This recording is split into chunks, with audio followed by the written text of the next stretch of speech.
ओम श्री साईनाथाय नमः। अध्याय 23 प्रारंभ। बाबा के आशीर्वाद और अनुमति से अब हम अध्याय 23 का श्रवण करेंगे। श्री गणेशाय नमः। श्री सरस्वत्यै नमः। श्री गुरुभ्यो नमः। श्री कुलदेवताय नमः। श्री सीतारामचंद्राभ्यां नमः। श्री सद्गुरु साईनाथाय नमः।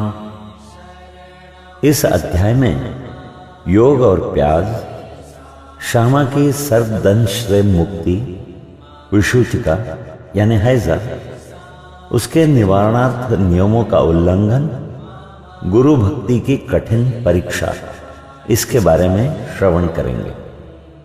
तो लीजिए प्रस्तावना। वस्तुतः मनुष्य त्रिगुणमय, 3 गुण अर्थात सत्व, रज, तम ये है, तथा माया के प्रभाव से ही उसे भासित होने लगता है कि मैं शरीर हूं। दैहिक बुद्धि के आवरण के कारण ही वो ऐसी धारणा बना लेता है कि मैं ही कर्ता और उपभोग करने वाला हूं, और इस प्रकार वो अपने को अनेक कष्टों में स्वयं फंसा लेता है। फिर उससे छुटकारे का कोई मार्ग नहीं सूझता। मुक्ति का एकमात्र उपाय है गुरु के श्री चरणों में अटल प्रेम और भक्ति। सबसे महान अभिनयकर्ता भगवान साई ने भक्तों को पूर्ण आनंद पहुंचाकर उन्हें निज स्वरूप में परिवर्तित कर लिया है। उपर्युक्त कारणों से हम साईं बाबा को ईश्वर का ही अवतार मानते हैं, परंतु वे सदा ही यही कहा करते थे कि मैं तो ईश्वर का दास हूं।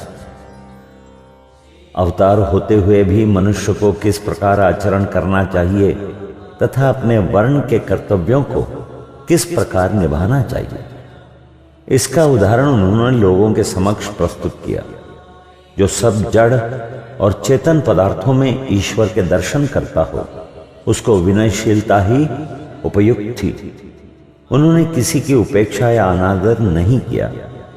वे सब प्राणियों में भगवत दर्शन करते थे।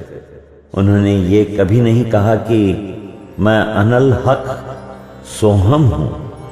वे सदा यही कहते थे कि मैं तो यादे हक दासो हम हूं। अल्लाह मालिक सदा उनके ओंठों पर था।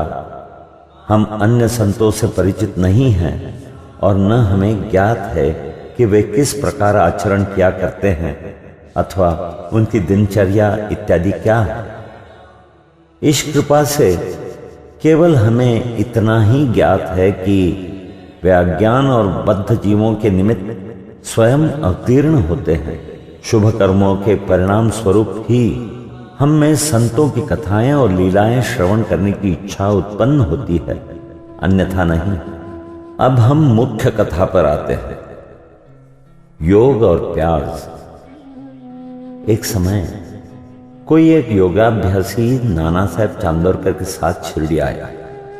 उसने पतंजलि योग सूत्र तथा योग शास्त्र के अन्य ग्रंथों का विशेष अध्ययन किया था, परंतु व्यावहारिक अनुभव से वंचित था। मन एकाग्र न हो सकने के कारण वो थोड़े समय के लिए भी समाधि न लगा सकता था। यदि साईं बाबा की कृपा प्राप्त हो जाए तो उनसे अधिक समय तक समाधि अवस्था प्राप्त करने की विधि ज्ञात हो जाएगी। इस विचार से वो शिरडी आया और जब मस्जिद में पहुंचा तो साईं बाबा को प्याज सहित रोटी खाते देख उसे विचार आया कि ये कच्ची प्याज सहित सूखी रोटी खाने वाला व्यक्ति मेरी कठिनाइयों को किस प्रकार हल कर सकेगा। साईं बाबा अंतर्ज्ञान से उसका विचार जानकर तुरंत नाना साहब से बोले कि ओ नाना, जिसमें प्याज हजम करने की शक्ति है उसको ही उसे खाना चाहिए, अन्य को नहीं। इन शब्दों से अत्यंत विस्मित होकर योगी ने साईं चरणों में पूर्ण आत्मसमर्पण कर दिया। शुद्ध और निष्कपट भाव से अपनी कठिनाइयां बाबा के समक्ष प्रस्तुत करके उनसे उनका हल प्राप्त किया और इस प्रकार संतुष्ट और सुखी होकर बाबा के दर्शन और उदी लेकर वो शिरडी से चला गया। अब सुनते हैं श्यामा की सर्पदंश से मुक्ति के बारे में।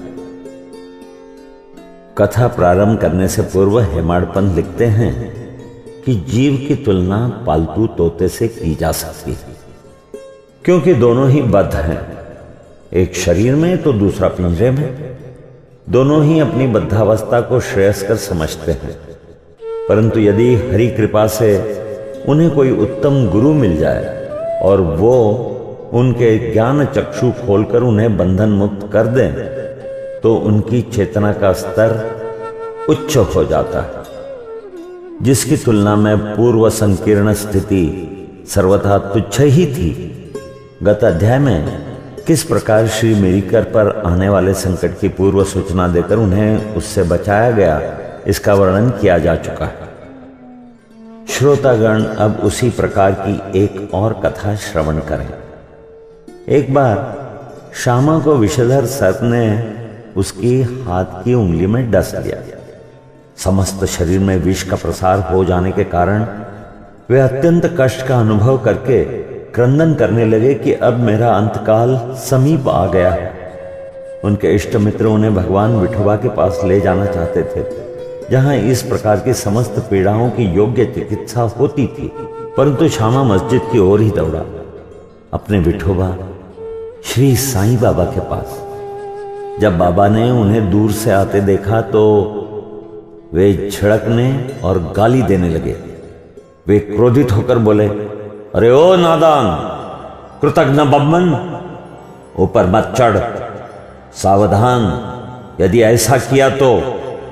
और फिर गर्जन करते हुए बोले, हट, दूर हट, नीचे उतर। श्री साईं बाबा को इस प्रकार अत्यंत क्रोधित देख श्यामा उलझन में पड़ गया और निराश होकर सोचने लगा कि केवल मस्जिद ही तो मेरा घर है और साईं बाबा मात्र असहायों के आश्रयदाता हैं, और जब वे इस प्रकार मुझे यहां से भगा रहे हैं तो मैं अब किसकी शरण में जाऊं। उसने अपने जीवन की आशा ही छोड़ दी और वहीं शांतिपूर्वक बैठ गया। थोड़े समय के पश्चात जब बाबा पूर्ववत शांत हुए तो श्यामा ऊपर आकर उनके समीप बैठ गया। तब बाबा बोले, डरो नहीं, तीर मात्र भी चिंता मत करो, दयालु फकीर तुम्हारी अवश्य रक्षा करेगा।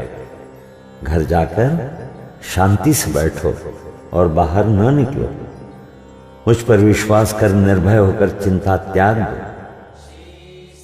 उन्हें घर भिजवाने के पश्चात ही पीछे से बाबा ने तात्या पाटिल और काका साहेब दीक्षित के द्वारा यह कहला भेजा कि वो इच्छानुसार भोजन करें, घर में टहलते रहें, लेटे नहीं और न शयन करें। कहने की आवश्यकता नहीं कि आदेशों का अक्षरशः पालन किया गया और थोड़े समय में ही वे पूर्ण स्वस्थ हो गए। इस विषय में केवल यही बात स्मरण योग्य है कि बाबा के शब्द हट, दूर हट, नीचे उतर श्यामा को लक्ष्य करके नहीं कहे गए थे, जैसे कि ऊपर से प्रतीत होता है, वरन उस सांप और उसके विष के लिए ही यह आज्ञा थी। अर्थात श्यामा के शरीर में विष न फैलाने की आज्ञा थी। अन्य मंत्र शास्त्रों के विशेषज्ञों की तरह बाबा ने किसी मंत्र या मंत्रोक्त चावल या जल आदि का प्रयोग नहीं किया। यह सांप पिछले जन्म में बम्मन था, इसकी ओर संकेत है। सांप को ब्राह्मण भी माना जाता है। इस कथा और इसी प्रकार की अन्य कथाओं को सुनकर साईं बाबा के चरणों में यह दृढ़ विश्वास हो जाएगा कि यदि माया युक्त संसार को पार करना हो तो केवल श्री साईं चरणों का हृदय में ध्यान करो। अब सुनिए हैजा महामारी यानी विषुचिका। एक बार शिरडी विषुचिका के प्रकोप से दहल उठी और ग्रामवासी भयभीत हो गए। उनका पारस्परिक संपर्क अन्य गांव के लोगों से प्रायः समाप्त सा हो गया। तब गांव के पंचों ने एकत्रित होकर 2 आदेश प्रसारित किए। पहला, लकड़ी की एक भी गाड़ी गांव में न आने दी जाए, और दूसरा, कोई भी बकरे की बलि न दे। इस आदेश का उल्लंघन करने वाले को मुखिया और पंचों द्वारा दंड दिया जाएगा। बाबा तो जानते ही थे कि यह सब केवल अंधविश्वास ही है, और इसी कारण उन्होंने पंचों के आदेशों की कोई चिंता न की। जब यह आदेश लागू थे तभी एक लकड़ी की गाड़ी गांव में आई। सबको ज्ञात था कि गांव में लकड़ी का अधिक अभाव है, फिर भी लोग उस गाड़ी वाले को भगाने लगे। यह समाचार कहीं बाबा के पास पहुंचा। तब वे स्वयं वहां आए और गाड़ी वाले से गाड़ी मस्जिद में ले चलने को कहा। बाबा के विरुद्ध कोई चू चपाट तक भी न कर सका। यथार्थ में उन्हें धुनी के लिए लकड़ियों की अत्यंत आवश्यकता थी, और इसीलिए उन्होंने वो गाड़ी मोल ले ली। एक महान अग्निहोत्र की तरह उन्होंने जीवन भर धुनी को चैतन्य रखा।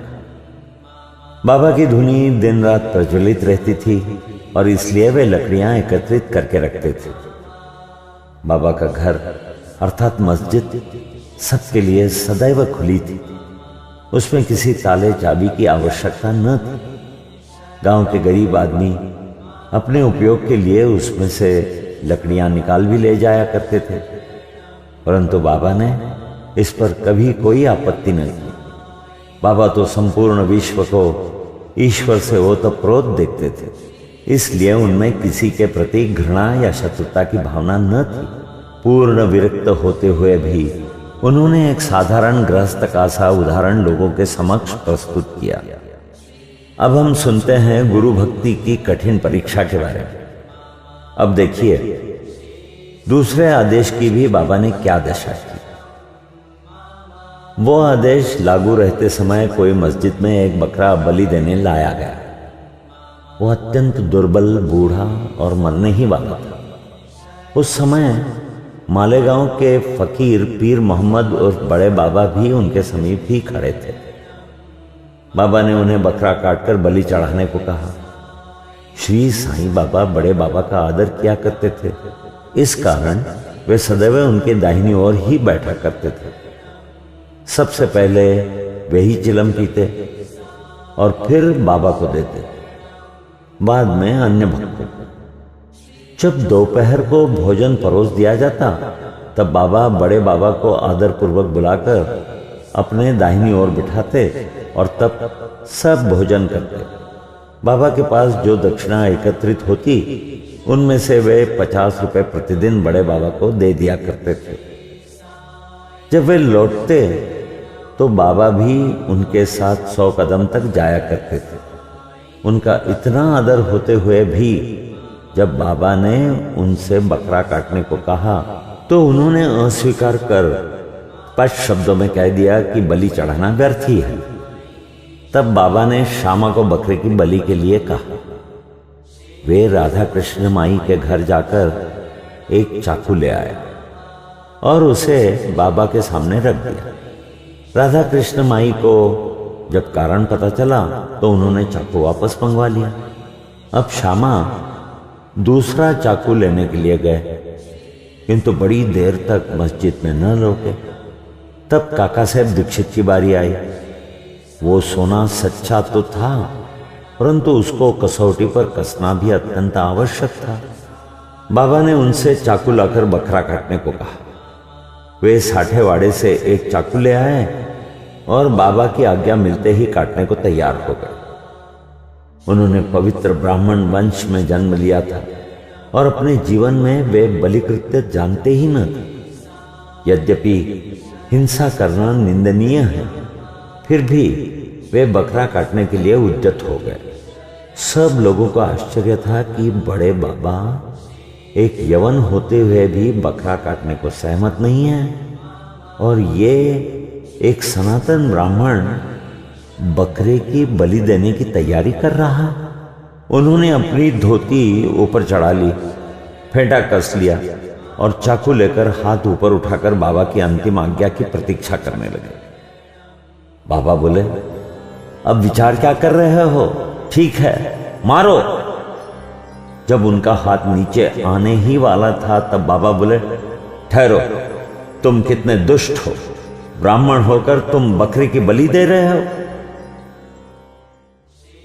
काका साहब चाकू नीचे रखकर बाबा से बोले, आपकी आज्ञा ही हमारे लिए सब कुछ है, हमें अन्य आदेशों से क्या, हम तो केवल आपका ही सदैव स्मरण तथा ध्यान करते हैं और दिन रात आपकी आज्ञा का ही पालन किया करते हैं। हमें यह विचार करने की आवश्यकता नहीं कि बकरे को मारना उचित है या अनुचित, और न हम इसका कारण ही जानना चाहते हैं। हमारा कर्तव्य और धर्म तो निसंकोच होकर गुरु की आज्ञा का पूर्णतः पालन करने में ही है। तब बाबा ने काका साहब से कहा, मैं स्वयं ही बलि चढ़ाने का कार्य करूंगा। तब ऐसा निश्चित हुआ कि तकिए के पास जहां बहुत से फकीर बैठते हैं वहां चलकर इसकी बलि देनी चाहिए। जब बकरा वहां ले जाया जा रहा था तभी रास्ते में गिरकर वो मर गया। भक्तों के इस प्रकार का वर्णन कर श्री हेमाड़ पंत ये अध्याय समाप्त करते हैं। भक्त तीन प्रकार के हैं, एक उत्तम, दूसरा मध्यम और तीसरा साधारण। प्रथम श्रेणी के भक्त वे हैं जो अपने गुरु की इच्छा पहले से ही जानकर अपना कर्तव्य मानकर सेवा करते हैं। द्वितीय श्रेणी के भक्त वे हैं जो गुरु की आज्ञा मिलते ही उसका तुरंत पालन करते हैं। तृतीय श्रेणी के भक्त वे हैं जो गुरु की आज्ञा सदैव टालते हुए पग पग पर त्रुटि किया करते हैं। भक्तगण यदि अपनी जागृत बुद्धि और धैर्य धारण कर दृढ़ विश्वास स्थिर करें तो निस्संदेह उनका आध्यात्मिक ध्येय उनसे अधिक दूर नहीं है। श्वास उच्छ्वास का नियंत्रण, हठयोग या अन्य कठिन साधनाओं की कोई आवश्यकता नहीं है। जब शिष्य में उपर्युक्त गुणों का विकास हो जाता है और जब अग्रिम उपदेशों के लिए भूमिका तैयार हो जाती है तभी गुरु स्वयं प्रकट होकर उसे पूर्णता की ओर ले जाते हैं। अगले अध्याय में बाबा के मनोरंजक हास्य विनोद के संबंध में चर्चा करेंगे। यहां 23वां अध्याय समाप्त करते हैं। श्री सद्गुरु साईनाथार्पणमस्तु। शुभम भवतु।